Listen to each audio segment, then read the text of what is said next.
Olá, estamos aqui em mais um Café na Arena. Nosso convidado de hoje é Luiz Fernando Figueiredo, sócio da Mauá Secular, ex-diretor do Banco Central. Luiz, muito obrigado pela sua presença. É um prazer enorme.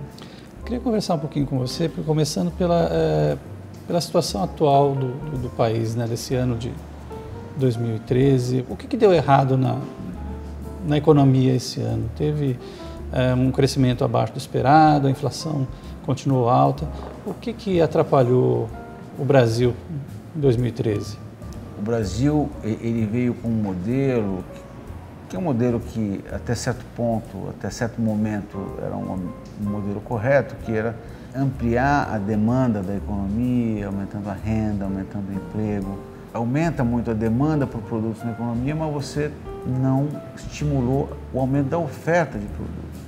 A produção, né? A produção, investimento, etc. E com isso você acaba criando um desequilíbrio. O que deveria ter sido feito? Por que esses investimentos para aumentar a produção não aconteceram? Você teria um ambiente até com a expectativa de crescimento de consumo, as empresas poderiam ter se preparado, investido mais.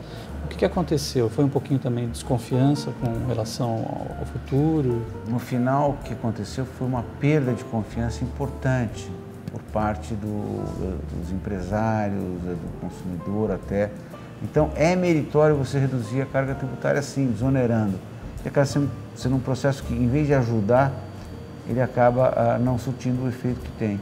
E, além disso, do lado da demanda, continuou-se a dar estímulo, mesmo sabendo que iria continuar a aumentar essa distorção, esse desequilíbrio, né? O que deveria ter sido feito, ou o que pode ser feito ainda para recuperar essa credibilidade? Hoje, a credibilidade está muito mais associada a um tema, que é o tema fiscal. Porém, o processo que nós estamos vivendo fiscal é um processo muito negativo. Hoje, o que nós já geramos de resultado fiscal já não é suficiente para deixar a dívida PIB estável. Ela na margem, ela começa a crescer. Então não é uma coisa sustentável. Este ano, provavelmente a gente chega perto disso em cima de uma série de receitas extraordinárias, o refis, o próprio leilão de Libra, né? Agora, é muito difícil que você tenha receitas extraordinárias desse tamanho no ano que vem. E o ano que vem, Luiz, o que você espera em termos de crescimento, de investimento? Você acha que vai ser melhor que esse ano por causa da eleição? Ou tem Copa do Mundo, tem um monte de coisa acontecendo, o cenário externo também pode complicar um pouco? Olha, 2014 é um ano bem chatinho. Na nossa visão, nós não teremos um crescimento muito superior a 1,5%, que é mais baixo que esse ano, inclusive. É 1,5% muito ajudado pelo que a gente chama de exportações líquidas, ou seja, o exterior vai nos ajudar, porque o mundo está crescendo mais, vai crescer mais no ano que vem. E o Brasil vai ser ajudado por isso, senão teria crescido muito menos. A parte doméstica desse crescimento é 0,4%, 0,5%. Nossa, é muito baixo. Por que isso? Porque é um processo acumulativo, quer dizer, a credibilidade, a confiança é muito menor do que alguns meses atrás. Nada nos diz que será crescente, ou seja, será melhor a confiança daqui para frente, pelo contrário. Então não é razoável supor um crescimento de investimento ou maior confiança. O que vai ajudar, mas não ajuda muito este ano de 2014, talvez mais o final e 2015, são essas concessões, né, que realmente vão trazer investimento, mas quando você fecha uma concessão, até você investir o primeiro real, de fato, demora um pouco. Demora quase um ano. Então é uma coisa mais para o segundo semestre de 2014 e início de 2015. E em termos de mercados, o que você vê em 2014? Você vê o juro ainda subindo, muito longe dos 10% que está agora no fim do ano? Você acha que também o câmbio pode dar uma descontrolada? Como é que você vê? Olha, com relação à taxa de juros, o Banco Central, o que a gente diz assim, ele piscou, né? Quer dizer, ele deu um sinal assim leve de que ele deve reduzir o passo. Não quer dizer que vai, mas pode reduzir o passo, e algumas sinalizações de que nós estamos mais ou menos no final do processo. O quer dizer que provavelmente a taxa de juros não chega a 11%, ela está em 10% hoje, pode ser que tenha mais duas altas de 25%, um pouco mais, um pouco menos. O ano que vem é um ano de baixo crescimento, então dificilmente você terá um ano com uma inflação desgarrando muito, a não ser que você tenha uma taxa de câmbio que deu uma escapada, deu o que a gente chama de overshooting, né? Quando você olha do ponto de vista dos fundamentos, a taxa de câmbio nesse nível entre 2,30 e 2,40, ela mais que ajuda a redução do déficit de conta corrente, portanto a nossa fragilidade externa. A gente está numa trajetória de aumento do déficit externo e essa trajetória, com esse número, ela reverte. O que está ótimo, o déficit não é muito grande ainda, ele começa a ir para uma direção melhor, está tudo bem. A questão é que, de novo, o câmbio ele é muito movido por expectativas. Sim. Então, se você tiver alguma coisa negativa no lado fiscal, alguma desconfiança maior, o câmbio pode sim fazer um overshooting. O que, de novo, está na mão do governo. O governo pode sim ter um ambiente macroeconômico muito adverso ano que vem ou não. É uma decisão dele. Em termos de mercado de bolsa, por exemplo, você acha que tem perspectiva de melhora no ano que vem? Porque nos últimos 3 anos, praticamente, a bolsa tem sido negativa. Né? A bolsa tem sido interessante, porque quando você olha os vários setores, né, tem setores que ainda estão muito caros. Por exemplo, o setor de serviços, o setor de varejo, está num nível muito alto. Muito difícil de achar que as empresas vão entregar o crescimento que elas entregaram nos últimos anos, porque o crescimento da renda, o crescimento de emprego não dá para continuar naquele ritmo. Aliás, o crescimento de renda real, ele está meio perto do zero de 12 meses para cá.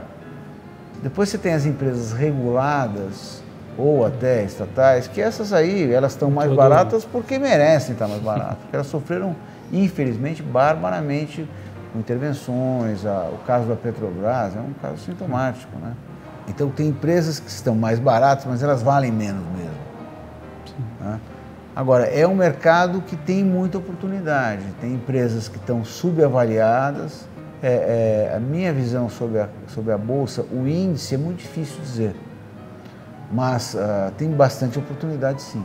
Ou se você fosse dar um conselho para o investidor, né, que está vendo, os juros subiram bastante, você tem taxas aí de papéis do governo pagando mais de 6% ao ano, mais inflação, juros de 13% pré-fixados ao ano, o dólar com risco de subir, será que eu vou aproveitar para comprar dólar? Será que eu vou aproveitar para comprar um papel mais longo do governo com as taxas de juros? O que você acha que a gente pode orientar o investidor nesse momento? Para mim, esse momento é um momento de muita cautela, quer dizer, não é para ficar tomando risco, mas é um ano que é uma situação que também tem oportunidade. E as oportunidades, elas dependem muitas vezes muito mais do nosso estômago do que de qualquer outra coisa. Se eu estiver muito preocupado com as oscilações do dia a dia, eu não deveria tomar risco não, porque vai ser um ambiente muito incerto. Porém, tem muitas ações na Bolsa que têm muito valor, que realmente ficaram muito baratas. Você olha a curva de juros brasileira, juro de aquela NTN-B 2050 está em 6,5%, 6,70%. É quase 7%. Essa rentabilidade, ela não existe. E ela não existe em lugar nenhum do mundo. Então, é uma oportunidade, eu não tenho dúvida. A não ser que você acredite que o país vai quebrar. Coisa que eu, pessoalmente, não acredito. O governo vai até o momento em que ele fala, opa, não dá mais. Que é um pouco até o que o governo tem feito nos últimos meses, né? O resultado fiscal vai até sair melhor do que se esperava, porque o governo se mexeu, né? Vamos ver para o ano que vem. E tem preços que realmente são preços de oportunidade. Agora, podem piorar? Claro que podem. Um ano de incerteza isso pode acontecer? Pode. Mas para quem tem estômago, pensa no longo prazo, um pouco de risco nesses ativos, provavelmente a gente não vai ver preços como o de hoje durante muito tempo. E o dólar? Você acha que quem vai viajar, quem está pensando em... Então, o câmbio, ele, mais uma vez, assim, do ponto de vista de fundamento, ele não tem muito mais para ir. Até porque quando você faz a curva com os juros, né, O câmbio de hoje, ele é mais do que 2, é quase 2,60 no final do ano que vem. Só com juros em cima. Só com juros em cima. Então, poxa, pode ir para 2,60, né? Está 2,35. Mas só que 2,60 é só o juro.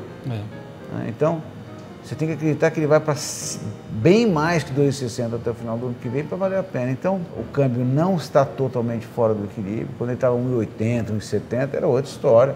2,30, 2,30 e pouco, não está. Agora, nesse ambiente mais incerto de eleição, isso até é possível que ele dê um overshooting. O Banco Central, o objetivo não é segurar o processo, e sim fazer com que o processo seja um processo organizado. Agora, começa a disparar, depois despenca. Porque isso é muito ruim, Não só depreciar, né, mas ficar nessa velocidade muito grande. E ele comprou um monte de reserva, para usar um pouco num momento como esse, não é para usar tudo, mas foi feito, quer dizer, aquela história, você paga o prêmio do seguro, uma hora você deveria usar o seguro, né? Entendeu? Pelo menos uma parte das reservas. Então, o Banco Central com certeza ajuda para que o processo seja um processo mais suave, né?